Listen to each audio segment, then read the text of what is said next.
سرور کائنات صلی اللہ علیہ وسلم کے معمولات ماہ رمضان مبارک میں کیا تھے، یہ کچھ عرض کرتا ہوں تاکہ ہم بھی اس کو فالو کریں اور دنیا آخرت کی برکتیں حاصل کریں۔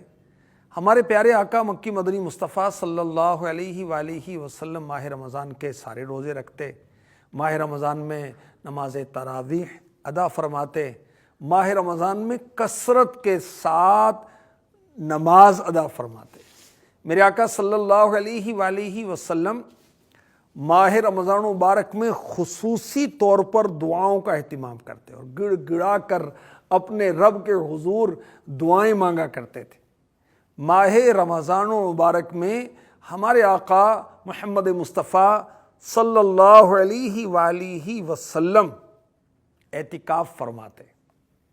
پورے ماہ کا اعتکاف بھی ایک مرتبہ آپ سے ثابت ہے، اور اکثر آپ نے آخری عشرے کا اعتکاف فرمایا، اور یہ ہم غلاموں کے لیے سنت مؤکدہ بھی ہے۔ نماز تراویح بھی سنت مؤکدہ ہے۔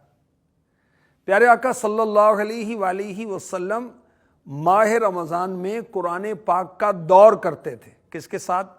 جبریل امی علیہ السلام کے ساتھ۔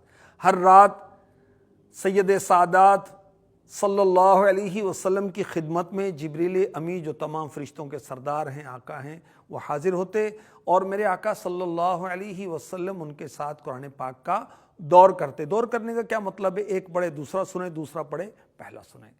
اور رمضان المبارک میں میرے پیارے نبی صلی اللہ علیہ وآلہ وسلم ہر سائل کو عطا فرماتے تھے۔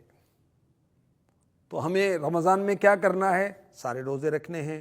ہم نے رمضان میں ساری تراویح پڑھنی ہے، 20 تراویح پورے مہینے، ٹھیک ہے، اور اعتکاف کی سعادت حاصل کرنی ہے، تلاوت قرآن کی سعادت حاصل کرنی ہے۔ اللہ ہمیں صدقہ و خیرات کرنے کی بھی توفیق عطا فرمائے، اور دعاؤں کی کثرت بھی کرنی ہے۔ اور رمضان مبارک میں ہمیں اللہ سے جنت مانگنی، ویسے بھی مانگنی چاہیے، رمضان میں خصوصیت کے ساتھ، اور اللہ تعالیٰ سے جہنم سے امان مانگنی چاہیے، پناہ مانگنی چاہیے، یا اللہ مجھے جہنم سے آزاد کر دے۔ اور ماہ رمضان میں خصوصیت کے ساتھ اس کی ترکیب کرنی چاہیے۔ آ گیا رمضان، عبادت پر کمر اب باندھ لو، فیض لے لو، جلد کے دن 30 کا مہمان ہے۔